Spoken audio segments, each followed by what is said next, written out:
lumayan mah Kiai teh restoran jeung podol sero emang teu nyaho pugu WTS na datang ka aing minta doana supaya laku sararia jasa nda ngomong naon ya na jajanana datang ka aing atuh kugula ditanya berapa semalam Mbak maksudnya mau coba-cobalah na'udzubillah min zalik wa min zalik nu jelas seperti eta geus sababaraha urang nu datang ka kula anu tadina pasaran sewana kenceng kemudian ku hari kendor aju kula ngadoakeun tante teu rahasia aing teh mah mun merena gede atuh didoakeun bareng ka neraka na burung aing ka ditu ulah ngadoakeun ya Allah ya Rabbi ieu jelema anu katutup mata hatena datang ka dieu kalayan maksud anu Gusti parantos uning nyangakeun sadaya-daya Gusti asal tina cai diciptakeunana abdi mere cai Gusti mudah-mudahan ku cai ieu jaaya salah sahiji unsur dirina cai sugan bae cai kapanggih ku cai abdi ngadoakeun mudah-mudahan mata hatena terbuka jaaya kene usaha salianti jualan apem ge Gusti cak Gusti ulah apemna tuh disebut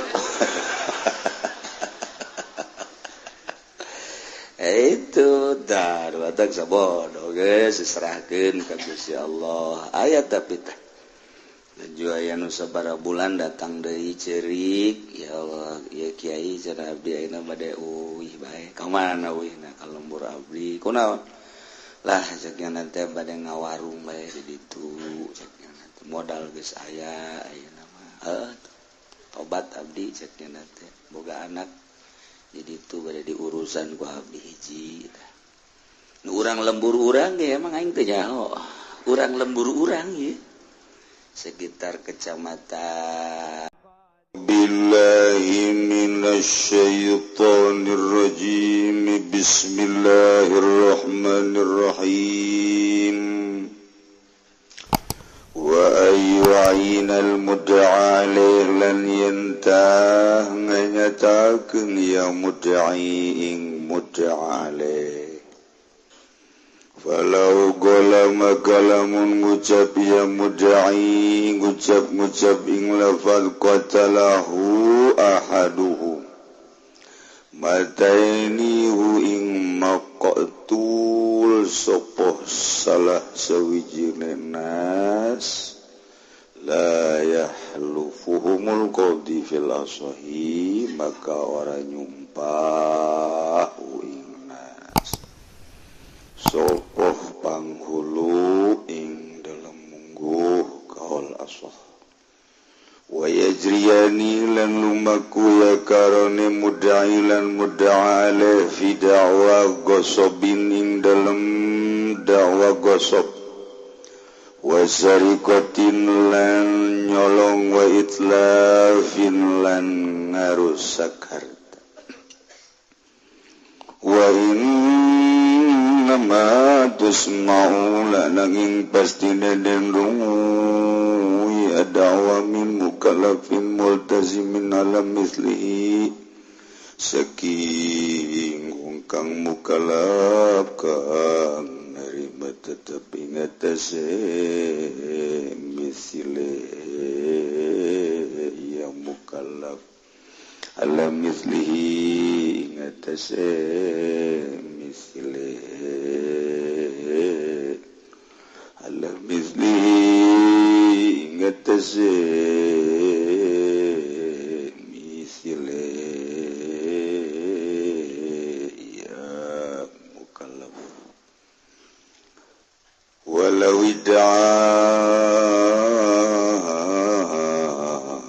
ala mislihi ingatase misile mukallaf atawa ingatase misli mudda'i sami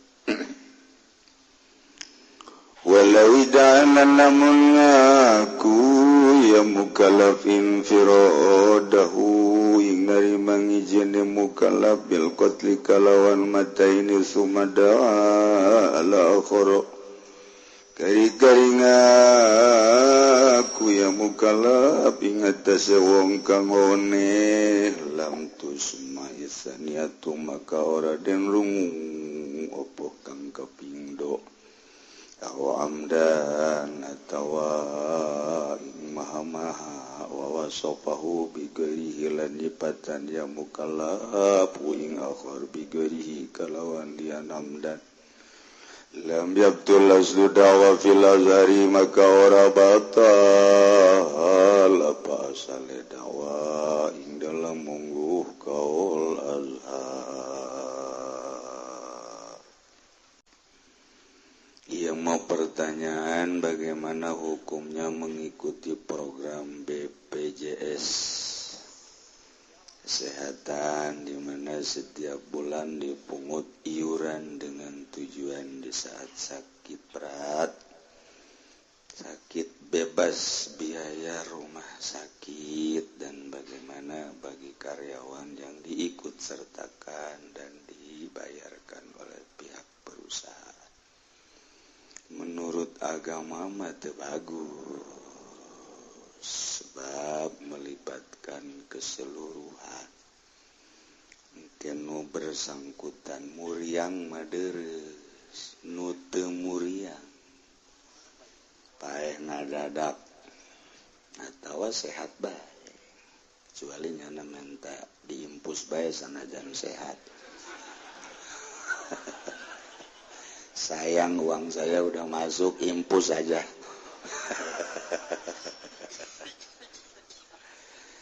Jadi nurutkeun cek agama sesuatu nu teu jelas ulah. Cuman eta kan geus jadi program pemerintah, ya tinggal nahanan siksa bae di akhirat. Kesejahteraan lain kudu kos itu di pemerintah ambalaya duit munkulan nu jadi presiden teu kudu dipungutan. Pokona nu muriang nu teu muriang masuk rumah sakit. Jadi presiden ku adil-adilna kos kitu aing. Jadi kos kitu kaayaan aja. Jadi panjang lamun dicaritakeun. Ieu keur carita atuh sepihak untung sepihak rugi. Kedua, bagaimana hukumnya bekerja di perusahaan di bidang perhotelan? Apakah halal rezeki yang kita dapat untuk menafkahi anak dan istri? Mohon penjelasannya dari Pak Kiai. Ieu mah urusana tafsir. Hotel eta kan diperuntukkan untuk tidur, anu kasasar, jelema anu kapetingan, nu teu boga imah. Tapi nu asup hotel mah biasana nu loba imahna. Nu jelas mah jang istirahat. Selama memang nyana istirahat murni, masalah. Masalah malah bawa keganjaran nyana itu lantaran nulungan.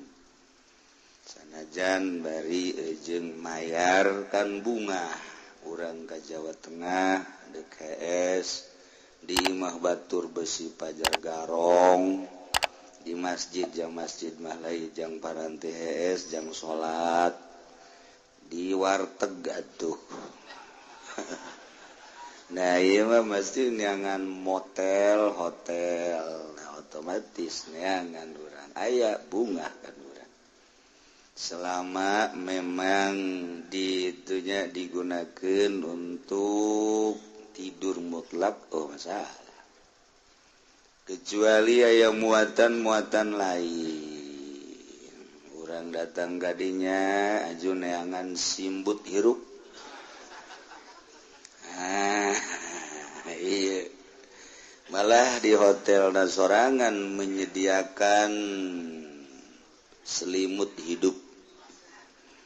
sepengalaman kura waktu kula jadi bos gitu dah. Masya Allah, nah etalah jadi tamu kabehan gitu kene anu mawasi mbak datang kadinya, nah eta geus sarua bae. Jadi hotel-hotel anu diperuntukkan jang tidur mutlak mah jarang. Komo di Jakarta mah mun kudu dibejakeun mangges muringkak bulu luhur handap. Mentak daripada muringkak bulu luhur handap geus teu kudu dicaritakeun kos kitulah hotel. Aya tingkatan-tingkatan tertentu itu dipergunakeun jang maksiat. Juku harima menyerang ka dieu ka Tangerang. Tarolah Tangerang kota mah geus jelas teu kudu dibejakeun ngaran-ngaranna. Kuari ka dieu ka Jati. Terus ka ditu. Cenah nelayan mah kiai teh mah restoran jeung hes teh podol sehero. Emang aing teu nyaho pugu WTS na datang ka aing. Minta doana supaya laku sararia jasa Pak. Nda ngomong naon ya na jajana na datang ka aing atuh kugula ditanya berapa semalam, Mbak. Maksudnya mau coba-cobalah. Na'udzubillah min dzalik wa min dzalik. Nu jelas seperti eta, geus sababaraha urang nu datang ka kula anu tadina pasaran sewana kenceng, kemudian ku hari kendor. Aju kula ngadoakeun teh teu rahasia aing teh mah. Mun merena gede atuh didoakeun. Bareng ka neraka na burung aing ka ditu. Kula ngadoakeun ya Allah ya Rabbi ieu jelema anu katutup mata hatena datang ka dieu kalayan maksud anu Gusti parantos uning nyangakeun sadaya-daya Gusti asal tina cai diciptakeunana abdi mere cai Gusti mudah-mudahan ku cai ieu jaaya salah sahiji unsur dirina cai sugan bae cai kapanggih ku cai abdi ngadoakeun mudah-mudahan mata hatena terbuka jaaya kene usaha salianti jualan apem ge Gusti cak Gusti ulah apemna tuh disebut itu dar watak sabodo geus diserahkeun ka Gusti Allah aya tapi teh juaya nu sabaraha bulan datang deui ceurik ya Allah ya Kiai cenah abdi ayeuna bade uwih bae ka mana uwihna ka lembur abdi kunaon lah ceknya nanti bade ngawarung bae di ditu ceknya nanti modal geus aya ayeuna mah tobat abdi ceknya nanti boga anak di ditu bade diurusan ku abdi hiji nu urang lembur urang ge emang aing teu nyaho urang lembur urang ye sekitar kecamatan Curug, kecamatan Cikupa, mantak pangheulana disunamikeun ge eta bakalna Cikupa mata. Bebeja urang Cikupa dah sekitar kecamatan Cikupa, aya anu kecamatan Curug. Eta modelna kecamatan Pasar Kebis masya Allah nganu daratang ka dituna urang Pasar Kemis.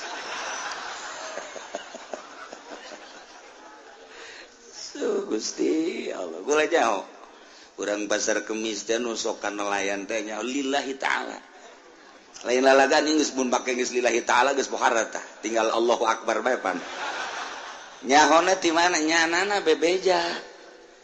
Siapa yang suka yang jadi langganan Mbak? Ada orang Pasar Kemis juga cenah Kiai. Siapa? Celepuk we ngomong jisia. Oh kada aya we geus lah nyaho. Oh sababaraha urang. Sebagian pejabat aya. sebagian pejabat aya kukula ditaliti kula kan pernah jadi intel baheula jadi diteliti kukula dengan cara kula tuh lain kieu ngobrol teh nya ngonaekeun kieu mah weuh eta mah rahasia ngomong-ngomong aya sababaraha pejabat masya Allah deuk kumaha nagara beres lurah ya ulah diomongkeun lurah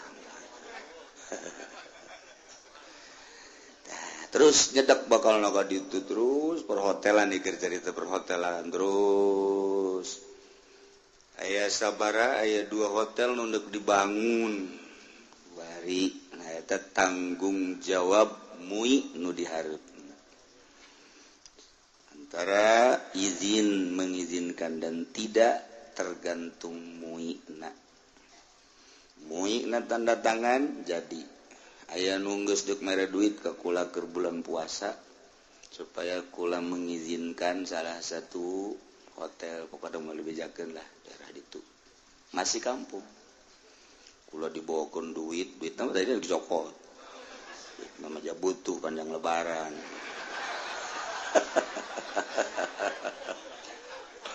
haju kula embung tanda tanganna tapi duitna deuk dicokot bae atuh cagana pinter kodek kos gitu embung aing ge kula itu bawa deui ku sia duit malah masugian aing jeung sia emang aing butuh gitu kan sia teu hayang aing kajenting teu dahar aing mah tatangga aing maksudna aing mah kajen dahar ge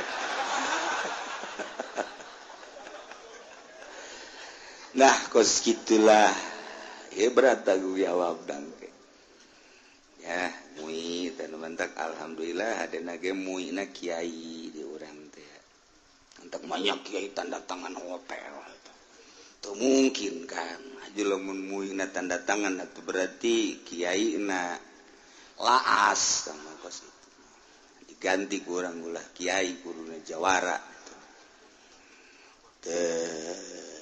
gitulah eta gagarak melentis sababaraha encan lamun ka dieu terus jadi pembangunan geus teu disangsikeun deui perhotelan jeung persarana ibadatan di luar Islam MUI lah nu bakal tanda tangan di dinya masyaallah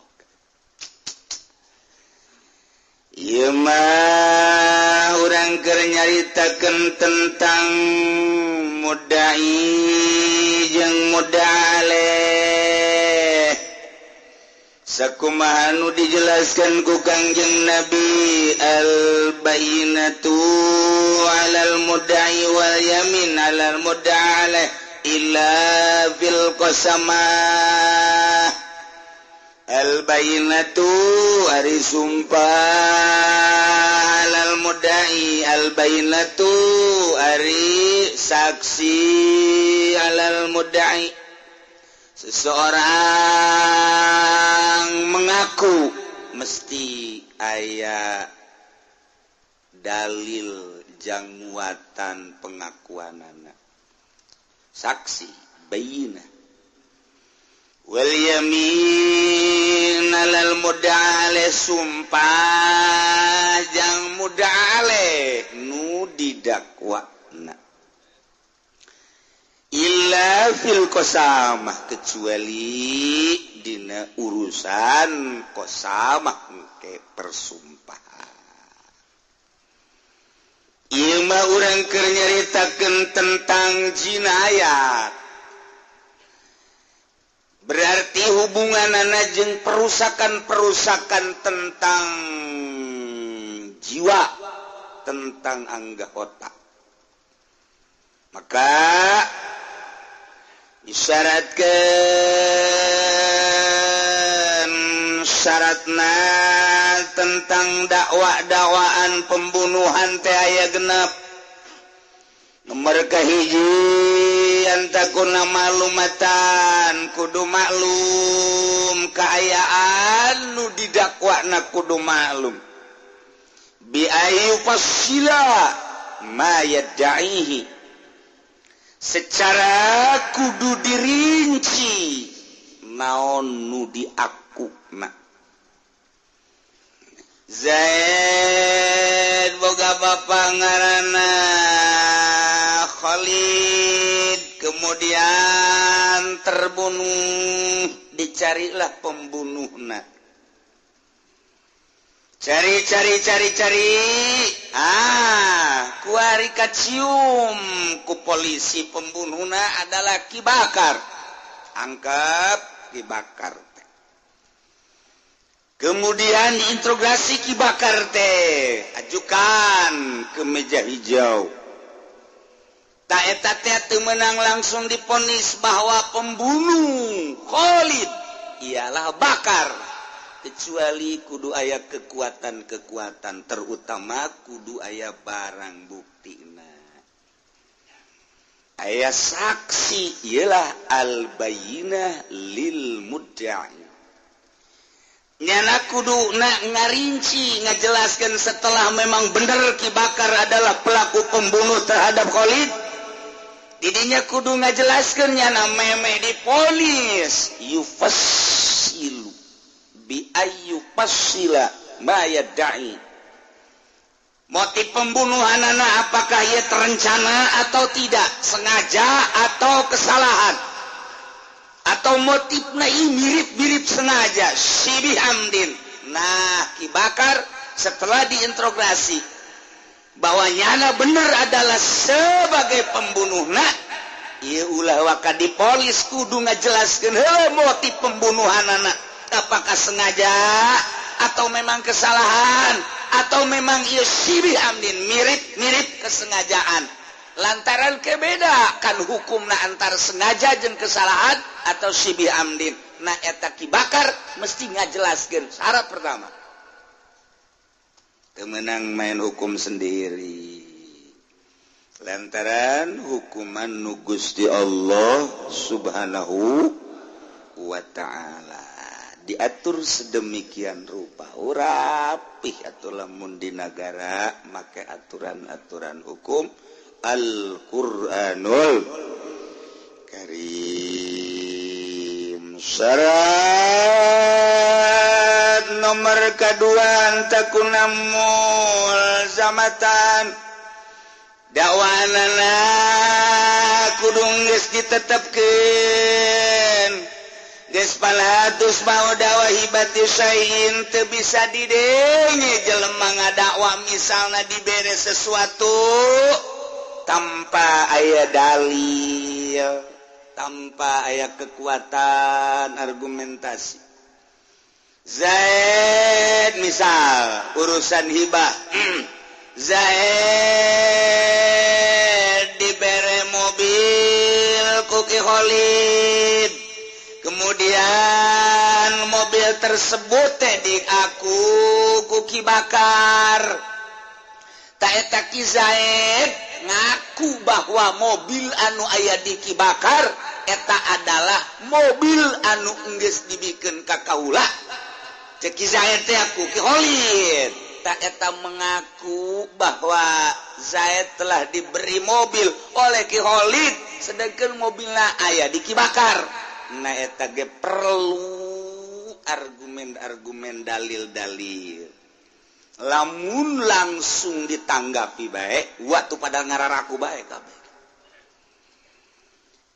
Ki Zaid ngaku sebidang tanah sedangkan tanahna dikuasai ku Ki Bakar nu nyekelna da eta mengaku tanah tersebut hanya menanti mana pamere ti Ki Khalid tak eta teu bisa didenge langsung pengakuanana kecuali kudu jelas tentang pemberianana ulah pernah dibere saha saksina mun aya ka ajukeun sanggeusna saksi komo kuarima mana surat-suratna surat hibah dan lain sebagainya lamun itu boga surat nah ieu adu kekuatan mana nu leuwih kuat teu bisa langsung ditanggapi ku hati.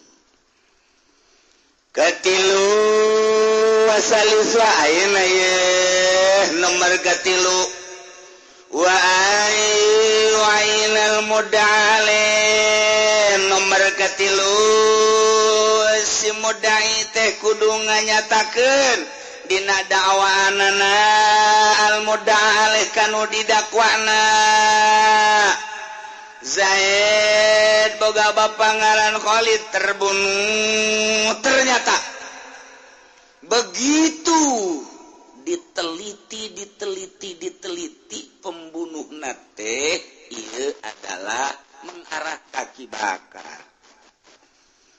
Nah ieu kisah teh kudu ngajelaskeun dina mengaku pembunuh terhadap bapana nu ngaran Khalid mengarah kaki bakar, kudu ngajelaskeun bahwa Ki Bakar adalah sebagai pembunuhna. Tentuna kudu aya tanda-tanda. Kudu jelaskeun tanda-tanda pelaku pembunuhan tersebut. Numantak setelah lapor langsung tewak ku polisi. Setelah ditewak integrasi langsung kudu ngajelaskeun. Zaid panggil. Setelah Zaid panggil Bakar dia panggil. Nah eta urusan polisi kadituna lantaran urang make cara-cara urang hese. Madak polisi mah bener bisa jadi bener, salah bisa jadi salah. Dibalikeun deui, bener jadi salah, salah jadi eta doang itu kuat entah. Bener jadi bener mantep, salah jadi salah mantep, tapi bener jadi salah, salah jadi bener. Iya nu teu mantep nah. Sakola polisi mah urusan kos kitu teh. Nah, dibantulah ku hari ku pengacara ku advokat. Urusanana nyaho henteu, nyaksian henteu, tapi nyan siap. Taetalah aing nya mah ngabantu eueuh masalah, tapi di jerona aya unsur-unsur bisnis. Dijadikan satu proyek, emangnya nama didinya sakola nages proyek nage didinya. Mantak polisi mah mun ngadenge di lembur aman jeung kondusif nya nama teresepen lantaran teu jalan proyekna. Tapi lamun ngadenge aya hal-hal anu perlu diberesan ku polisi nya nama geus ketak bae sakumaha neuleuh buah ngora. Eta polisi eta kos kitu percis dunyian rumah sakit. Lamun ngadenge masyarakat sararehat bae nya nama belu bahasa mana teh belu nya nama lamun ngadenge masyarakat teh sararehat teh sararial jasa aing ngabuangun mahal masyarakat eueuh nu asup ka rumah sakit aing teluhan bae kitu ku aing teh carita sompralna. Jadi memangnya nama proyek da didinya atuh ngadenge nu muriang teh resepeunnya nama. Lantaran motifna kuari mah lain endeuh nyehatkeun tapi bisnis. Tapi ketika nya nyieun satu bangunan niat lillahi ta'ala jangan waraskeun secara lahiriah hakikat ti Gusti Allah. Eueuh masalah nya alhamdulillah beuh masyarakat ieu sararehat nuhun aing teu riweuh cek nya teh. Geus bae alhamdulillah nu penting para ke ibadah aing mah geus senang bae nu aya lillahi taala. Eueuh tah pikiran naon-naon. Sebabnya ngabangun ge bangunan ge teu nyokot di bank, meunang sorangan lillahi taala. Ah cenah nu perlu diopnam aya tempatna, dideuleuh jelemana. Ieu mah jelema susah mampuna sabaraha tah ieu di dieu ieu mah rada ieu di dieu ieu mah rada luhur ieu mah di dieu acenah teu kabayar ku meuli obat da geus pokona mah aing mah nu penting calalager bae alhamdulillah pokona aing mah neuleuh sia calalager bae ge acenah mayarna nu ku kotok masalah acenah ku embe masalah teh mah imah sia bae atuh tah mah meret ngaranna henteu ieu mah ayo bae geus pokona mah aing mah penting calalager tambah ganjaranna gede jasa. Ngan mana ku hari nunyin rumah sakit model kos kitu teh coba mana. Madak ta dokter nu kos kitu mah tah neuleuh nu sehat teh geus alhamdulillahirabbil alamin. Geus penting sararehat.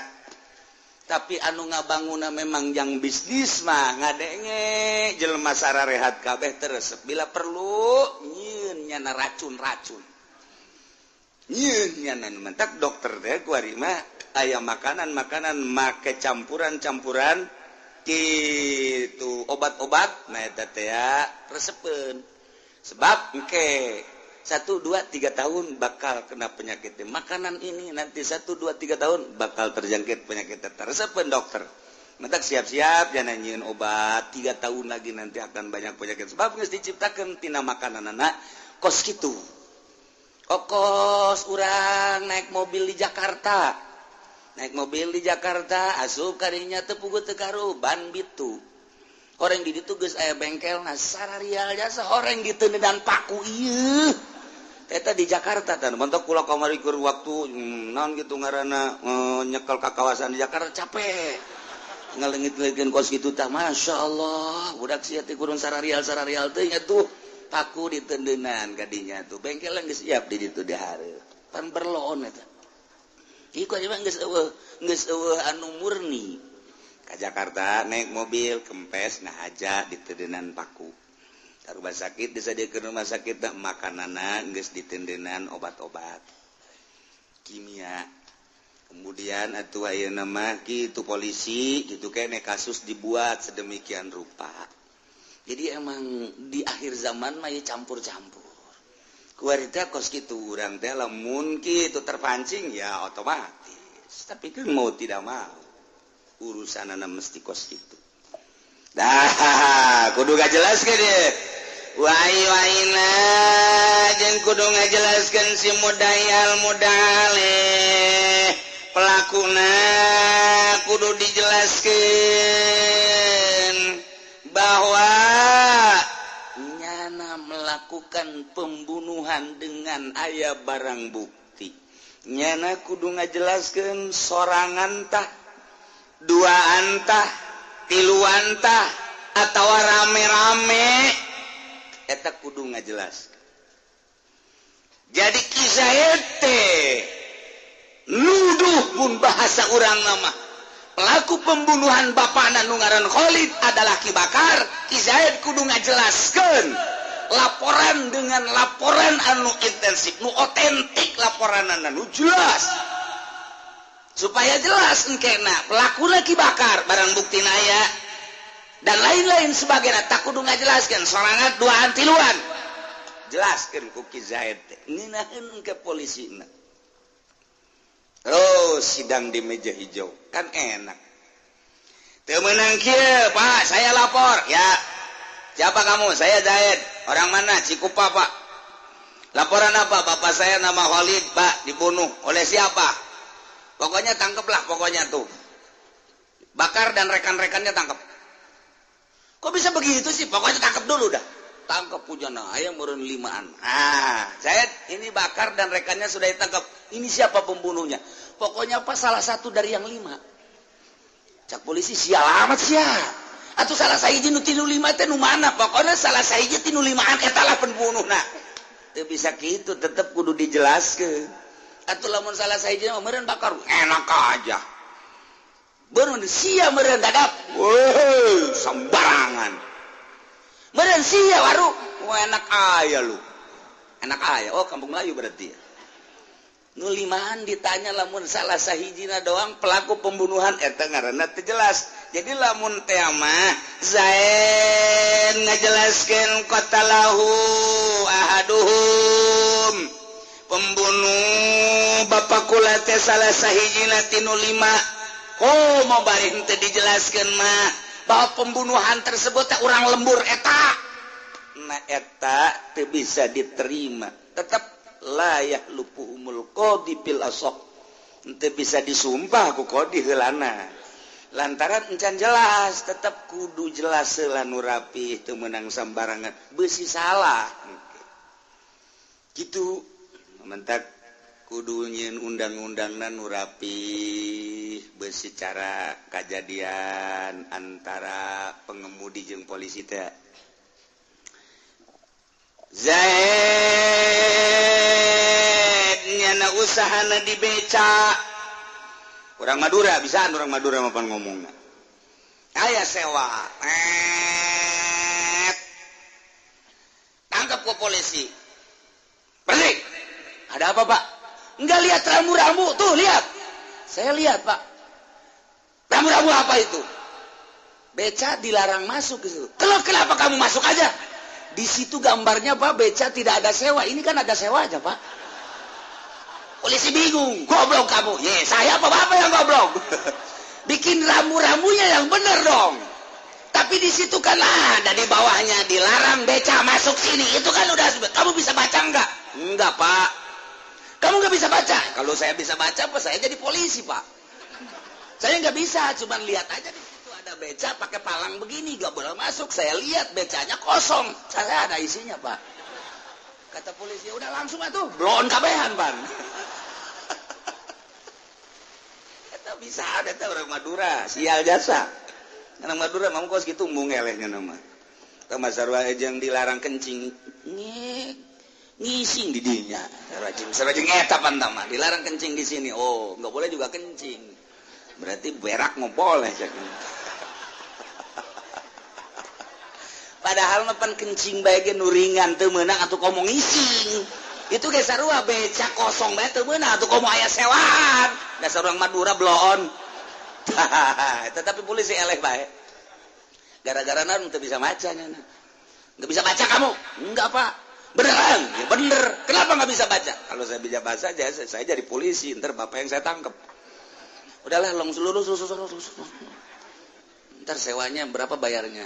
Bayarnya 5.000 bagi 2 dong. Aduh, kita polisi Madura kos gitu. Tangerang mana tuh? Itu beda lebih parah malah. Aduh, Gusti Allah. Wajrili bidawa gosobin berlakulah dakwah jeung modal tentang dakwahan mengenai tentang gosob sarua sapeda kizae digosob ku Ki Bakar terjadilah dakwah mendakwa ka ieu geus teu meunang sambarangan tentang penuduhan penggosoban atau maling sarikotin yang sariko temenang langsung diponis seseorang tanpa dijelaskan di pabrik leungit sepatu sakontainer maling mah biasa kan hiji 2 3 sampai 10 ini masa kontainer tanpa arah tau mah pohara leungit sepatu eta sakontainer ya Allah ya Rabbi sarua aja leungit beusi ge sakontainer ya wih aya nu leungit pakaian sakontainer jadi mau maling teh sakontainer aju di mana eta engke transaksina di tol asal buntut jeung buntut ngadu bae kos kitu tadi tol tah singa eta nah eta kula pagawean baheula kos kitu tah kerja di Jawara tah kos kitu aduh eta badak besi aya kontainer truk kaju aya di sisi eta aya 2 kieu eta sih gade terus aya polisi dia bangun nduk eta teh kitu polisina bangun nduk nangkep teh biasa nya kuntang kinting padahal mah eta teh geus sakongko atau polisian maka pakaian polisi dan lain sebagainya kos nunduk nangkep bae biasa padahal mah orang bawaannya anak keneh bae kos gitulah lu geus seperti eta nah otomatis kan bos nanya manajer ditanya big boss nanya kok sepatu hilang langsung manajer ke bawah bener coba satpam kamu tahu ada mobil lewat ke sini satpam? Enggak tahu Pak. Tadi malam enggak tahu? Enggak. Kenapa kamu enggak tahu? Tidur Pak. Si satpam kudu digantung ya. Manya satpam tidur. Bos bagi teu hees ayeuna hees teu ngeunahannya bloon ka satpam. Lebantak baheula teh aya hebat deuk nangkep satpam babari. Para satpam ya. Nah, kamu telah menjaga perusahaan aku yang dengan baik sekali. Ya Pak, akan saya beri hadiah. Siapa yang nanti malam mimpi, maka akan saya beri hadiah sebesar-besarnya. Siapa yang bisa mimpi, itulah satpam yang baik. Oke Pak, waduh geus bunga bae nyana. Masya Allah atuh penting teh harare satpam. Dia hayang ngimpi. Laporan isuk-isuk. Siapa semalam yang mimpi? Saya Pak. Mimpi apa? Mimpi di udag-udag pocong Pak. Ini saya juga mimpi. Saya juga mimpi. Nganu saura. Kamu mimpi enggak? Enggak. Yang benar? Enggak Pak, saya enggak mimpi. Kenapa kamu enggak mimpi? Enggak tidur. Kenapa kamu nggak tidur? Tugas saya kan jaga Pak, masa harus tidur. Nah, berarti satpam yang diberi hadiah yang besar, inilah yang tidak mimpi. Yang mimpi berarti blow on semua, pecat, keluar semua. Sial, cak do dipecat ya. Eta mah pas gitu. Ai pagawean sorangan bae. Ulah menang di bongbroy, nu mantak ku hari kiai loba nu dipecat ge. Kiai mah pagaweanana ngaji sekolah henteu kuliah henteu kudu sadar diri nya namangan sakadar ti majelis ka imah ka masjid ti majelis ka imah ka masjid bejakeun nu haram-haram nu halal-halal tanpa aya muatan-muatan nanaon eta kiai ku ari kiai diajak kampanye ieu dipecat ku Gusti Allah. Dipecat kiai nu kampanye ku Gusti Allah dipecat. Naon sebabna? Sebab ieu satpam hees. Sarua tah. Pemecatan ai satpam aku bos, ieu langsung ku big boss. Batak ieu kuari pengajian di Ciloko loba kiai pemecatan saudara. Ngan geus daftar deui nya. Geus daftar deh Big Boss, saya daftar lagi udah dipecat, udah sadar saya waktu ikut Golkar. Sekarang saya mau daftar lagi. Iya boleh, cek Big Boss. Boleh daftar lagi. Oh no, hadiah mau wajar aja tuh Big Boss. Udah mohon maaf aja lah. Mobil Avanza doang. Eta. Jadi kiai teh lo bantu dipecat, segala asup Golkar. Segala PDI. Wacana ieu mah PKB sarua. Petilu mah cenah asas Islam, asal teh podol serok. Eueuh nu beres kabeh ge. Eta kaluar ta kiai. Cenah ieu mah aing mah kiai ge pantatarina ge sanawiyah aliyah terus kuliah ka ditu ka mana? Ka Jakarta. Ka mana kuliahna sia? Yain baheula, kuari naon? Kuari mah diganti. Nah, jadi kulama aya bidang di dinya teh eta. Nu mantap kulama kadinya, ulah jadi kiai atuh sia. Di dinya tuh di urusan politikus, di urusan perpolitikan. Jadi kulama jadi kiai ongkoh, jadi politikus ongkoh. Apa naik kiai mah? Ngagugulung ilmu Allah, ai politik di Indonesia mah ngagugulung ilmu juri. Maya bisa akur antara kakiaian jeung kajurigan. Sia dek gedean kakiaian ka Allah, dek gedean kajurigan. Pilih ku sia. Dipecat sia ku aing. Tah. Teu malikir teh kiai. Da ieulah percis ku satpam molor. Dipecat ku bos teh ge kiai kaluar tina relna dipecat. Mata embungeun masyarakat ngaji di tongtrongan bae ge. Tongtrong datang ke songhek tongtrong. Tambah make sapeker dulur. Majelis geus bagus ya kulan teh gara rajin bolon. Cek masyarakat sia nu bolon. Ngadu jeung masyarakat goblok sia teh kieu tolol. Je teh daekeun ngararaji, ulah oka ngajakan batur, kiai heula. Apaan sabeulem tah? Aduh Gusti Allah. Sakieu aing balik lah cenah ngajina. Terus anu nita ngaji ka dieu. Geus minggu hareup lolos. Tadi itu ngaji jeung bupati ka ditu. Jeung gubernur. Abeh saruang ke di Pondok Bambu ka ditu. Pondok Bambu teh naon? Ya Allah ya ta ieu keur carita pemecatan keluar tina rel mata kiai mah tuh sakola henteu naon teh geus ngaji ka majelis jeung santri ka masjid itu geus ka imah aya we nu paeh kadinya diondang nyala teu aya nu deuk hajatan kadinya kitu rasulan nyala kadinya hadiah puji beres geus aya benok meuli mobil alaga meuli mobil anyarnya waduh kudu disembur heula ieu lamun teu disembur cilaka sia bisa atuh ka imah heula atuh kudu make kukudang kiai ge sarua nipu mah nipu bae sarua ngan teu kanyahoan kiai mah nipuna urusan gaib panto mah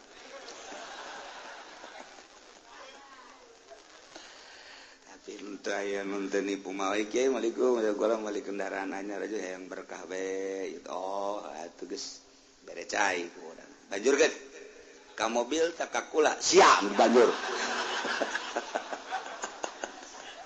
supaya tararis tuh ya iya wa ayu ayyidal budda alaih geus palau kala qatalahu ahadum pembunuh Khalid salah satu dari 10 salah satu dari 20 salah satu dari 5 teu bisa didege eta mah tetep kudu diteliti heula lamun memang Khalid ieu memang terjadi dibunuh mengarah kaki bakar dan rekan-rekan supaya ngaku heula teu beunang salah sahiji 10 salah sahiji urang lembur eta teu bisa kitu jeung kodi polisi panghulu atawa jaksa layak lufuhumul qadi teu bisa nyana langsung nyumpah bil asahi berjalanlah antara mudai jeung mudaleh tentang pengakuan gosok, pengakuan maling,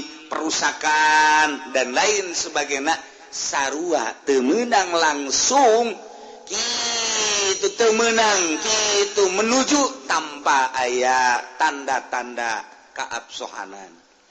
Jadi urang langsung nyaga teu bisa. Nyangka mah boleh-boleh bae panggil heula langsung jelaskeun langsung integrasi sonajan sekali 2 kali 3 kali tanda-tanda kebenaran nama bahwanya sebagai pembunuh atau bahwanya sebagai perusak atau tetep teu bisa eta kakarak 2 kakarak 3 kaopat فَلَنَسْأَلَنَّ الَّذِينَ أُرْسِلَ إِلَيْهِمْ وَلَنَسْأَلَنَّ الْمُرْسَلِينَ Wallahu a'lamu bimuradi engke urang tekan kiamat sanggeusna kiamat tiupan pertama Kangjeng malaikat Israfil alaihi salam niup jelema teh kakaler ka kidul kawetan ka kulon lulumpatan anu keur nyusu anakna dibalangkeun budak leutik keneh kakarak leumpang geus suisan kobo aki-aki mah modar di dinya geus aki-aki mah teu kudu kiamat ku ari ge titah leumpang di nu panas engke oleng gejebur sorangan mentak lamun perangnya na mah engke ku Amerika ge moal ditembak moal nya naon perang tutut hook senjata nembak nu kieu cek antepkeun lupat di kia doang moal ditembakeun hok luru aing geus sia budak beladik goplak no kan bener kan paeh sia nama geus sepira aki-aki atuh teu kudu diangsongan senjata aki-aki mah angsongan sieni urang Lampung ayo sia kena naik paeh di luhur bateung nah ieu ke kiamat beres parae ganti bumi rata gunung Masya Allah mentak kurang lamun jaritakeun ente nyangka gunung teh bakal na angger horenganan tamur meresap gunung nuku urang kaciri teger watarol jibala ente neule gunung pajar ente mah gagah tegak luar biasa horenganan gunung teh lempang tamur maros percis okos mega bae lempang gunung gengke bae lempang tiup ku balikat isapet rat lelempangan ka kakale aju wataral jibala qamidah disangka gunung teh teger kuat horenganan tamur rumah sahab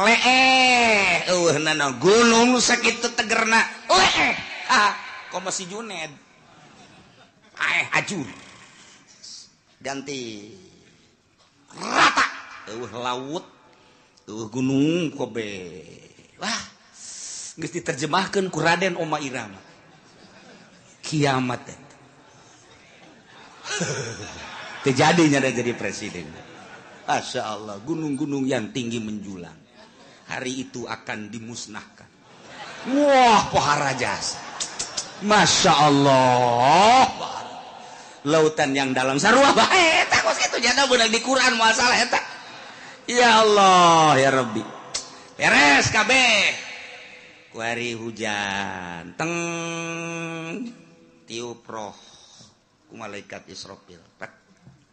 Saat merelentis kostoge cal roh ararasu ngeguh jelema. Nu tadina sepi eueuh sasah. Wabeh poe kullu man 'alaya fan wa yabqa wajhu rabbika dzul jalali wal kullu man 'alaya fan wabeh aya di bumi langit rusak modar kabeh. Wa yabqa wajhu rabbika dzul jalali wal ikram hanya Gusti Allah sorangan nang tangan Gusti Allah limanil mulkul yaum can jadi raja apa ieu raja Mesir, raja Mekah, raja Yaman, raja Indonesia udang ngaku sia jadi raja udang Jokowi udang Prabowo udang cak Prabowo hirup kene mah can nyaho bawa jadi bawa henteu itu baya turun geus. Coba Soekarno udah kayak dia udah ke Pak Harto udah Gus Dur saya kan dilengserkan cek Gus Dur ya saya emang gak ada tanggung jawab bukan dilengserkan kalau saya lanjut baru saya tanggung jawab untung saya dilengserkan ya udah cek malaikat Israfil tenang Dur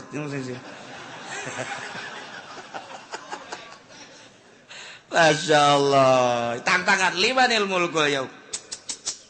Geus beres kabeh harirup giring ka mahsyar. Timbang amal. Timbanganana kos timbangan emas. Aya talanjuhan, aya jaruman, aya cecepehan. Cecepeh nu sabelah langit jeung bumi mun dieusikeun kadinya asup. Nusa belah deui geus teu kabagian jadi kadegeun asup. Ngun ku gede genana cecepeh. Ari nu deuk ditimbangna sagede Juned. Leutik kan.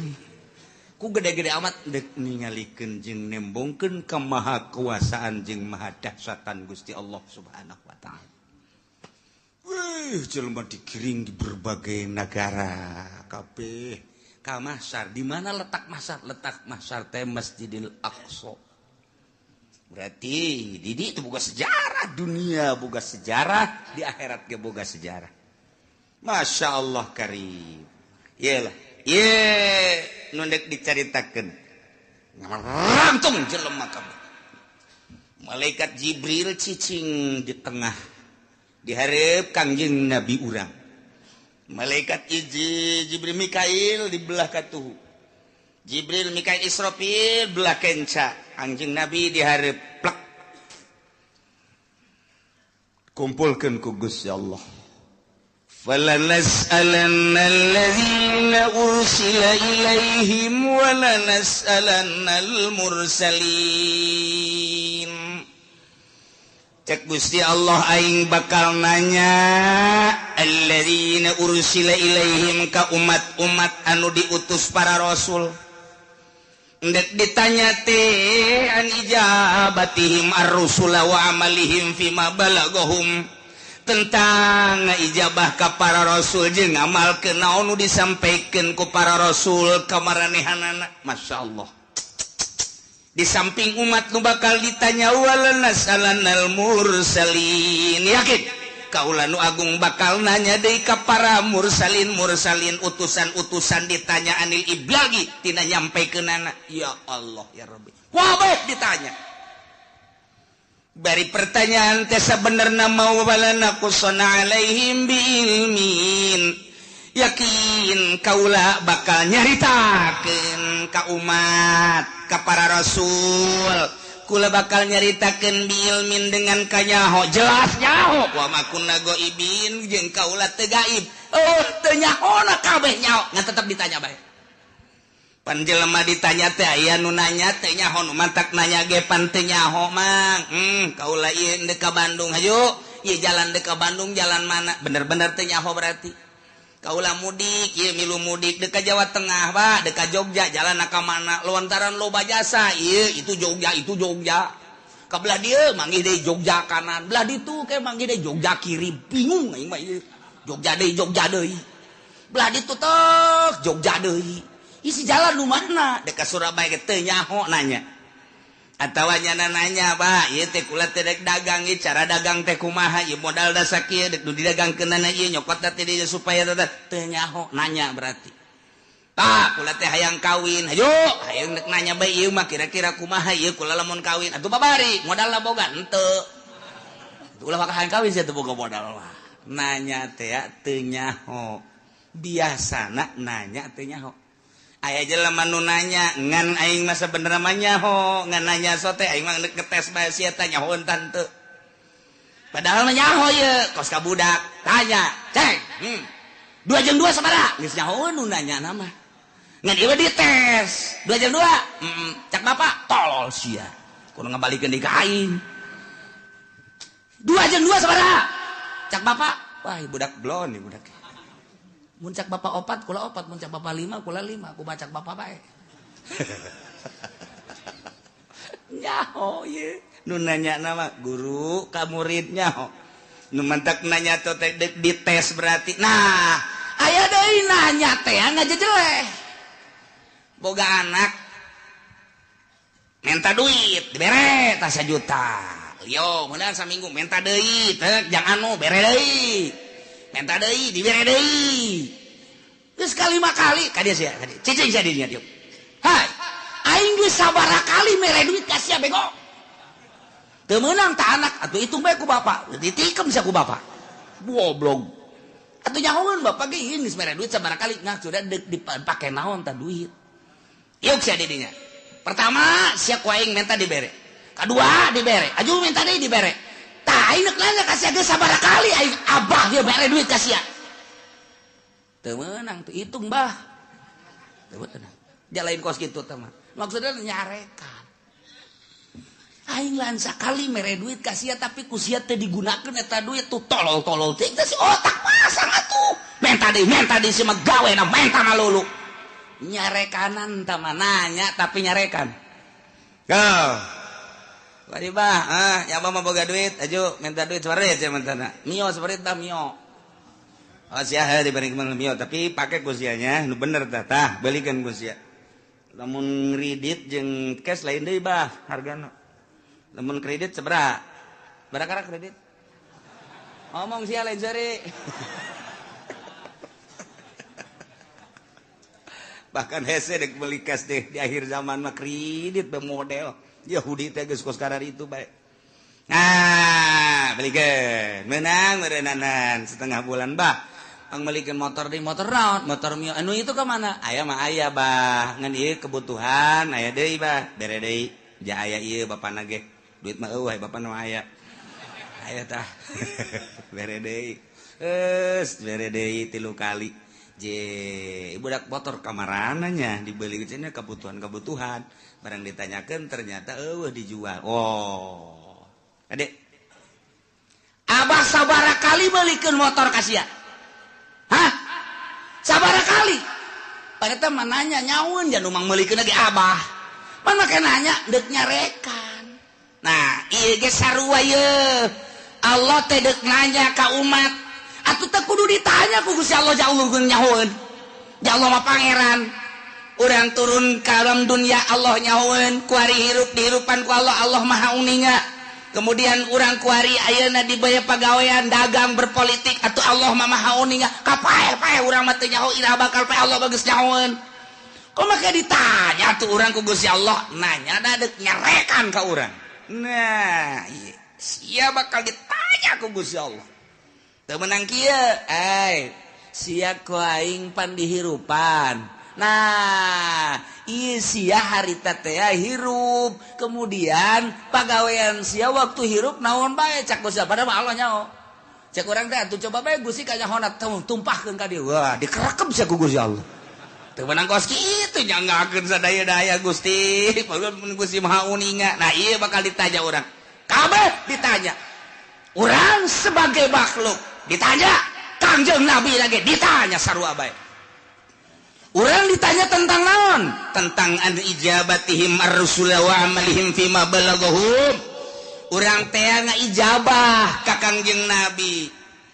Narima kana ka Kangjeng Nabi syariatna jeung ngamalkeun datang ka mana? Ditanya. Zaman Kangjeng, zaman sahabat, zaman tabi'in, zaman para wali, kuari. Junaid maju. Enggak. Zaman saja hirup. Beye. Aing mah lain aja rajana lain. Kiai sia nu nyampaikeun amanah para rasul. Nu nyampaikeun nu tabligh, nyampaikeun amanah rasul sa zaman sia. Abdi harita teh gitumui abdi harita di kecamatan mah kitu Kiturmudi naiknya ke kabupaten ju naik dinya ke provinsi pernah nyampaikan ai dibayar nyampaikan ai henteu mana mui panggil mui ih kuari nyana ngeungeunahana mui nagara sia saha harita mui abdi aya orang kronjo agel iya nu formal nu formil dipanggil eta geus teu bareres tah mah lantaran nya nama ngomong aya dibayar teu ngomong teu dibayar teu ngomong dibere daek ngomong boga jabatan teu boga jabatan teu daek ngomong ieu mah anu berkeliaran we sa nah aya digigir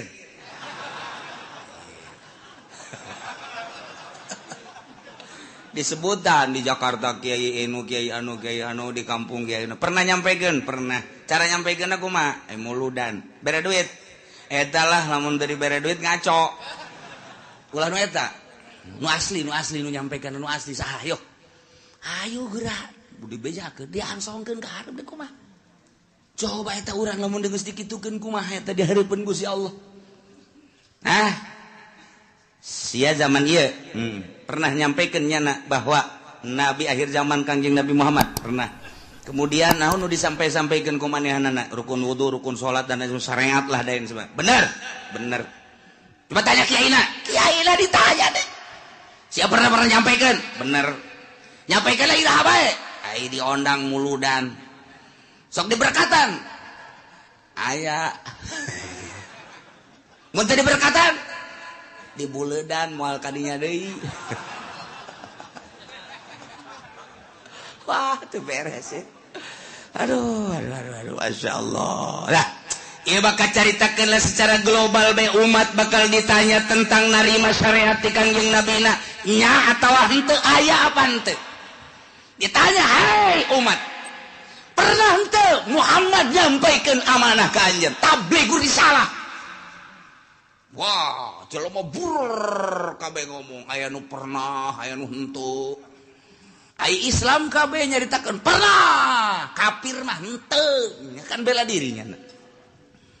Cak Nasrani teu pernah, kami mah teu pernah sampai berita-berita kebenaran Muhammad, teu pernah sampai Muhammad nyaritakeun tentang syariat, teu pernah. Nasrani Yahudi kabeh wah bangsa encek kabeh ngararomong engke mah kuari nyana baru teu beuteungna engke mah nyana di ditu pias teu pernah nyampaikeun umat kaula teu iman ge ka Gusti teu iman ge ka Muhammad berita nyampaikeun maka uranglah jadi saksi wah pacencongan urang jeung urang tidinya lah al yauma nakhtimu ala afwahihim wa tukallimuna aydihim wa tashhadu arjuluhum bima kanu yaksibun. Rame atuh Bang. Wah, encek kampung Melayu ngomong. Hanya. Geus teu make hayah kampung Melayu mah. Encek RRC bener.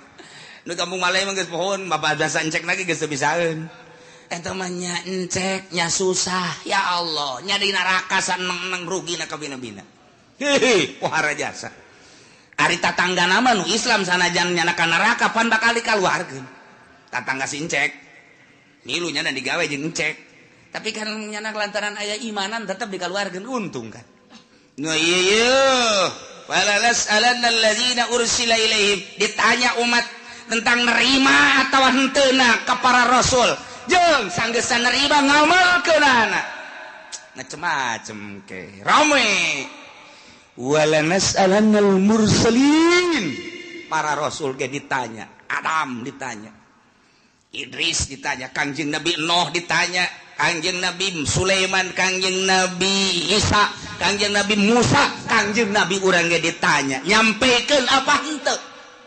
Masya Allah. Padahal mah Allah teh nyahun falanakussan alaihim bi'ilmin wa ma kunna ghaibin. Teu gaib nyaho, ngan deuk hayang nyaho coba datang ka mana bari deuk ditaubeh. Di memeleh di jejele aya jelema anu abdi mah ieu hirup teh di zaman SBY kiai na harita kiai pulan abdi mah teu pernah ngadengi nya nyampeikeun ore cok jelema teh falanakussan alaihim ilmin cak Gusti Allah nyaho aing ge sia teu ngaku datang tabligur risalah melalui kiai anu siana cak Gusti Allah nu teu ngajading teu ngadenge pan aya muludan pan aya rajaban kiai ngabuka pangajian tong-tong ge datang ka songek siana nu teu daek falanakussan alaihim Allah jaritakeun neunaeun bagi kiai nu katitipan ilmu sampaikeun besingke di akhirat ditanya walanas alannal mursalin ditanya para mursalin ditanya para wali para kiai ketika urang dikahareukeun kiai anu sia di zaman anu nyampaikeun teu henteu kunaon sia dititapan emang teu nyampekeun nu ngondang kunaon sia nu mata kayang diondang ieu cak ditangkal amun naon tah teu nyaho nya nambongan di ditu tah ngadeukeun tukang sate ieu tah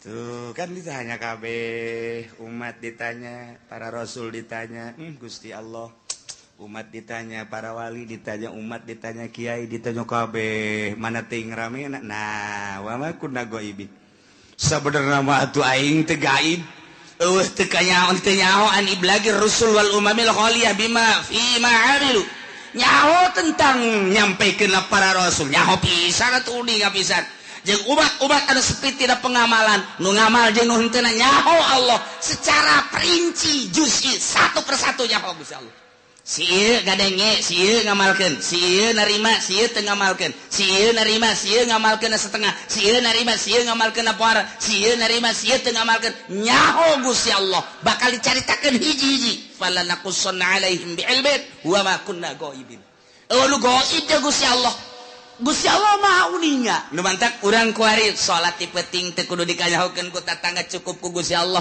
engke bakal ditanya ketika ditanya aya teh berita tabligur risalah aya melalui sa kiai anu sia ngamalkeun teh nyanggakeun sadaya-daya ka Gusti-gusti mah uninga abdi penting-penting ge hudang haju kiai haju HSDI eta anu ku aing ditolol-tolol ge sia goblok sia hudang mah hudang tapi ngan kiai doang tapi kan uninga Gusti Allah aing nyaho ka sia sok ngaji lempang ngajina nyaho aing ngadengekeun nganyaho haju ngamalkeun nyaho penting sia hudang haju tahajud aing meukeun nanya bae cek Gusti Allah sebagai pangeran ditanya ku aing hijau padahal mah aing geus nyaho falanakussan alaihim bi'ilmin wa ma kunna ghaibin nu gaib jeung aing mah aing nyaho ka sia narima ti kiai anu kemudian sia ngamalkeun geus kabelah dieu ya sia zaman sasia abdi bareng jeung si itu hirupna pernah sia ngadege urang ti kiai pernah ngamalkeun Gusti mah uninga teu kaburu Gusti naon bae kasibukan sia abdi di pabrik Gusti mana babaturan sia anu di pabrik aya tuh itu sia ka di pabrik sia eta neangan duit jang kitu napakah pamajikan jeung keluarga sia sempet salat abdi mah minggu ngaji lamun teu keur gawe emang aya nu minggu gawe aya abdi mah ieu teh ai naon kitu ngaranna kesempatan salat mah salat tah bareng sapabrik sia pan sia mah salat sia henteu nyangageun Gusti dek kuas wa ma kunna ghaibin udah gaib nek ngomong naon sia aya dalilna tah babaturan sia mah jadi pabrik ke sapabrik palajeng sia malah sakontrakan sangarendeng sia mah ja salat sia nu henteu nah nu matak sapabrik aya bae tah nu dibere daek salat jang dalil engke di akhirat besinya ngomong bogus sih bongan abdi mah dibere susah haju di pabrik teu kaburu salat Gusti neangan duit bae babaturan sia datangkeun ja susah sarua pas salat sia ka ditu atuh dek lompat ka mana sia ayo sia dalu wamakun lago ibin waduh gaib jago sia mah dek nyarekan bae supaya kadenge ku ban sojen tinggal babaturan-babaturannya na waduh si itu dicarekan moal teu aja dicarekan aduh dek lompat ka mana ya ini dek lompat ka mana nah kabeh bakal ditanya fala naqussonna alaihim bi'ilmin wa ma kunna ghaibin tanya hiji-hiji bari Allah nya oh lu gaib ka Gusti Allah supaya jelas Allah teh pangeran dek ngajejelek jelema ditanya ku Gusti Allah kunaon sia persiapkeun ti kuari jang engke ngajawab pertanyaan eta lain lalagaan ieu mah Al-Qur'anul Karim wal waznu yauma idzinil haqq ya Allah timbangan lil amali dipasang aliso li sohaikiha atawa jang nimbang amal bimizanin lahu lisanun timbanganana aya jaruman wa kafatali aya dua cangkok dua mangkok dua cecepeh kama waroda fi hadis Kanjeng Nabi geus ngajelaskeun ayat 3 hadis tu ngajelaskeun tentang sifatan mizan tentang pertanyaan-pertanyaan jaga maksudna naon timbanganana jelas nu ditimbangna apa jelemana apa amalna apa bukuna eta lah Kanjeng Nabi nu ngajelaskeun aya nu jelaskeun Kanjeng Nabi jelemana langsung diayakeun di hadis lain Kanjeng Nabi nyaritakeun jelemana mah tetep nangtung di ditu nu ditimbang adalah sohaib buku-bukuna cek sakaol mah lain buku-bukuna amal bae diwujudkeun ku Gusti Allah amal bagus herang bagus caang amal goreng poek jore nu jelas mandek kumaha ge ima urangna wa ima bukuna wa ima amala pan nu jelas mah tetep bae ditimbang-timbang keneh iyalah ayatna wal waznu yauma idzin al haq timbangan nyata timbangan nu bener yauma idzin harita bakal dipasangkeun jangan sing hade faman saqulat mawazinuhu faulaika humul muflihun sahaja lemah nu ditimbang berat amal hadena faulaika humul muflihun bahagia wa man khaffat jelema anu hampang mawazinuhu kahadeanana berat ku kagorenganana faulaika alladzina khasiru anfusahum jelema eta lah anu ngarugikeun dirina waktu di dunia boman teu daek beramal bitaswiriha ilan nar ku sebab dijongklokeun ka neraka bima kanu bi ayatina yazlimun ku sebab maranehanana ngazolimkeun teu percaya ka ayat-ayat Allah subhanahu wa ta'ala nu ngantak urang mah alhamdulillahirabbil jauh masa urang ka Kangjeng Nabi tapi urang iman ka Kangjeng Nabi Muhammad sallallahu alaihi wasallam jauh jeung Kangjeng Nabi tapi urang ngalaksanakeun syariatna dibabaca ku urang sifat wajib di Kangjeng Nabi di para rasul teh opat urang diantarana kabeleteran kuari tah di dieulah bakal ditimbang saurang-saurang malaikat Jibril di dieu Mikail di dieu Israfil di dieu Kangjeng Nabi di dieu cek sakaol Kangjeng Nabi ngajelaskeun timbangan hade nu gede jurusan sorga timbangan nu goreng ieu neraka asal ditimbang let ka dieu ka kenca belah dieu geus tinggal ngagejebur ka neraka asal ditimbang leketai ka belah dieu geus sorga tinggal berangkat ka sorga bae ya Allah ya Rabbi kuari urang teh cek sakaol Kangjeng Nabi ngajelaskeun timbangan teh timbangan qada wal adli ieu timbangan teh timbangan papasten jeung keadilan nu mantap kuari urang timbang diri urang kuari kurang kudu timbang kajujuran jeung keadilan urang geus datang ka mana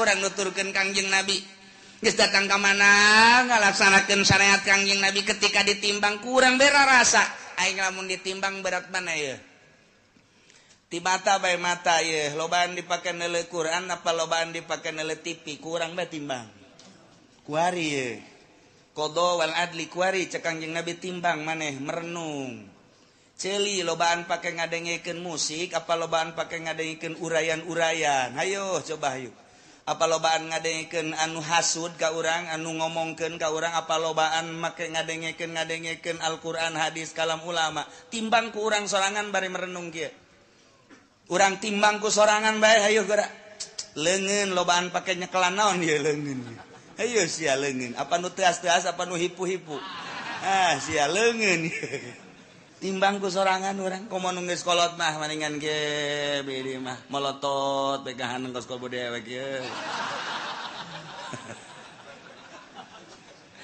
tinggal nyi hajina heuy ngana eta mata kosong amat teu kosong teu naon naon ngalang layung kitu teh tu dirinya bae lanang eta melotot kitu keur ngarenung ngaji tadi cak kiai aing ieu geus asa di akhirat bae. Ya hajina teu percaya karena kuari bae. Kalau ngomong gitu atuh sia ini bener ku sia dikitu-kitu.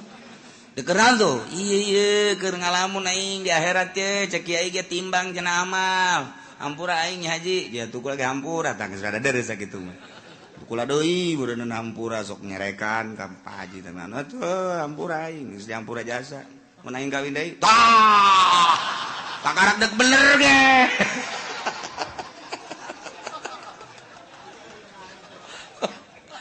tah urang ngarenung ieu aing lamun ditimbang kuari andai kata paeh aing ge ditimbang beratan ka mana mulai urang ngurucut cai mata Gusti tibalik datang ka kuari Gusti Allah nyaritakeun kahirupan para rasul nyawa ditarohkeun jang ka Allah terus di para sahabat nyawa ditarohkeun abdi manarohkeun harta ge ku pait-pait teh di zaman para wali songo eta teh perang nyawa tarohanan urang lamun zalah ka Kudus masyaallah jana mapan balik teh dicacag nuku urang kuari di zarahan di Kudus Sunan saha ngaranna Kudus tuh siapa jarah bete ngaran ayo kiaina poho buku aing ge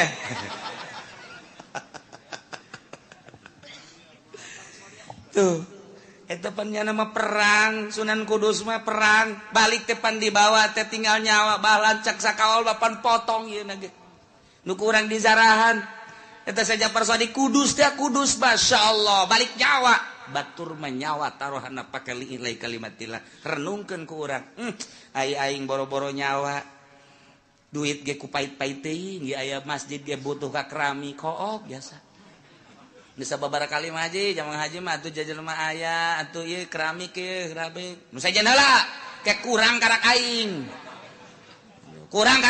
hayo heula nu sajen helanan besi teka bagian beramal nu sajen eta ngomong hebat jasaban ayo urang babarengan helanan nu sajen bae geus beres gaji ieu mah geus beres keramik alhamdulillah tuh biasa gaji neraka tah mah kuduna ge nu sugih mah lain kitu haji ieu keramikna kumaha saha anu geus siap keramik batalkeun geus Pak Haji duit loba di bank anak geus di ngaranan ari Pak Haji na aing mah teu boga duit ial teh Ki Haji tolol emang nu sugih mah kos kitu bloon batur bae dikesek-kesekeun tah hayang urang mah hayang ngadenge tuh geus kitu Mang Anu sekian meter Mang Anu sekian meter Mang Anu sekian meter geus aya sabaraha eta aya 20-an mah bejakeun ka Mang Anu lain teu butuh gitunya dieu mah ku Pak Haji bae kabeh sapira 500 meter lah sabaraha kebon 500 meter geus tuh jual ke buat tetangga habak beres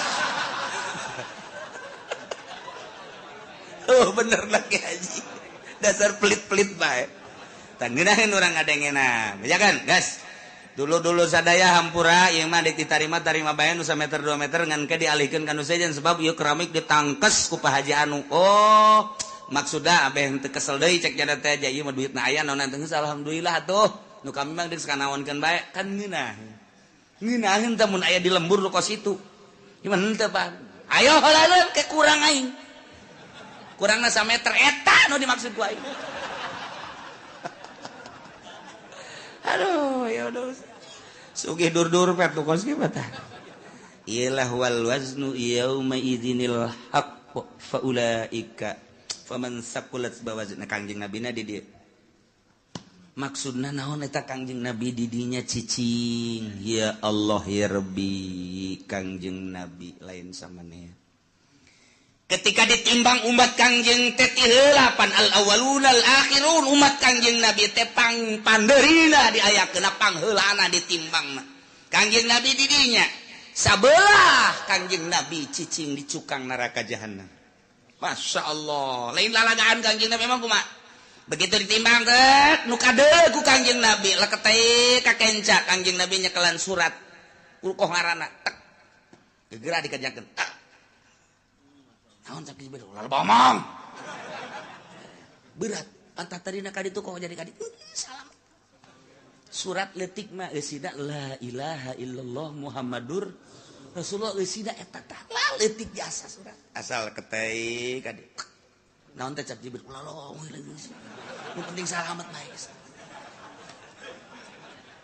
sana senang jasa urang boga Kangjeng Nabi modal kitu senang mun aya presiden nu kos kitu mantap jasa tah ya Allah ya bahkan sinar sholawat maka deuleu begitu dek ditimbang tak timbang leukeut teh ka dieu maneh kadeuleu ku kaula cek Kangjeng Nabi ai Tuhan saha ma ahsanaka wajhaka wa ma ahsanaka khalqaka sahaya kasep amat jeung bager amat ana nabiyuka Muhammad ku kaula kadeuleu maneh sok maca sholawat 11 ta salat saeutik jasa cek ya kaduhung aing 11 baheula isinya diomongkeun di hareupeun jelema cak batu deh 11 doang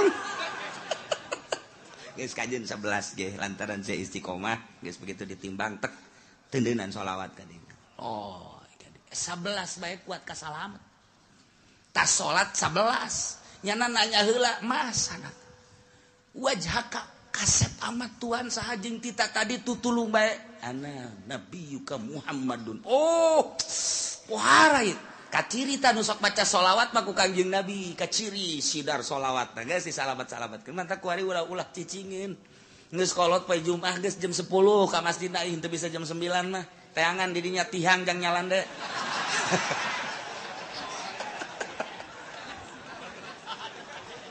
tungtungna lain maca sholawat tasbih ka mana mata ka mana bahkan aya nu nyokot ge tah babaturan tasbih teh nyaho nyana barang hudang aya tasbih aing ka mana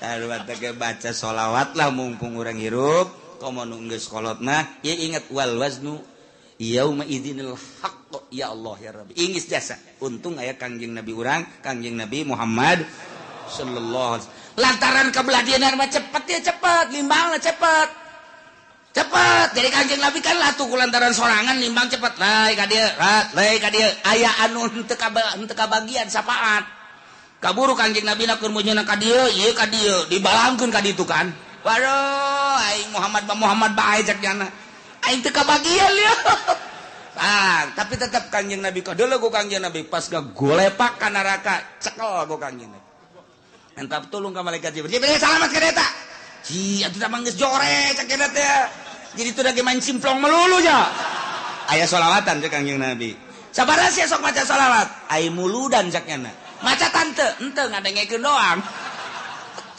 lumayan sakitu ge cek Kangjeng Nabi nya daek ngadengekeun assalamu alayka zainal anbiya ya assalamu alayka atqal atqiyai nu macana mah santri kan jeung kiai sia kula mah cenah ngatur-ngatur eta berkat cek nya aju ngatur-ngatur diatur teu jang kula heula teh tetep salamet bae pan mah apa eta ngan eta teh ngaguling heula ka neraka tah mah tapi tetep kok ngajar rewel Jibril salametkeun Masya Allah Kangjeng Nabi moal aya pang sibuk-sibukna ieu ketika wal wazdu yauma idzinil haq sibuk jasa Kangjeng Nabi geus manu ieu geus manu itu geus manu ieu nu itu geus ulah aya bae umat Kangjeng Nabi nu ngagolepak ka neraka pohara jasa pan mantak teh kuari usul ka Kangjeng Nabi beusi engke kalepasan teu kadeuleu teu karawel lanjut teu kalekep ka bapak tuh Waduh, pan geus dikalekep apa teu kadeuleu ku Kangjeng Nabi.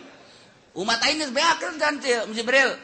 Beak geus. Aya wae nu teu kalekep, bangonna mah aya. Pasti tadi aing sakieu sibuk da cek Kangjeng Nabi ka dieu itu. Eta lah aya bae. Coba, tang. Ya, tuh bener. Cabut Jibril, cabut. Si ti kalekep kunaon? Kredit cek kira Lewat ketik wari urang lobakeun maca sholawat ka Kangjeng Nabi Muhammad sallallahu alaihi wasallam. Apalkeun ayat ieu mah ieu jang supaya urang merenung. Wal waznu ari timbangan yauma izin nalika dipertanyakeun umat jeung para nabi, yakni yaumal qiyamah al haqu, timbangan nu jelas, nu hak, nu nyata bakal dipasangkeun, urang bakal ditimbang. Ima urangna langsung, wa ima amalna, wa ima bukuna nu bakal ditimbang. Nu jelas deuk mamana ge pasti ditimbang. Renungkeun ku urang aing mun ditimbang beratan mana. Haju Kangjeng Nabi neuleuh tah henteu ka aing saat eta. Mun urang ditimbang bagus nikmat amat. Ketika orang ditimbang goreng haju Kangjeng Nabi neuleuh tetep ku Kangjeng Nabi diamankeun. Ieu nu rempan mah timbangan urang jorek, Kangjeng Nabi na teu neuleuh ka urang. Apa teh kalekep eta? Tah ieu teh nu dikhawatirkeun beusi ti kalekep doa. Masyaallah. Mudah-mudahan urang kabehan engke katingali ku Kangjeng Nabi urang, disafaatan ku Kangjeng Nabi urang, sehingga urang kabehan salamet di bawah bendera Kangjeng Nabi urang, Kangjeng Nabi Muhammad sallallahu alaihi wasallam. Walaqad makanna wallahu a'lam.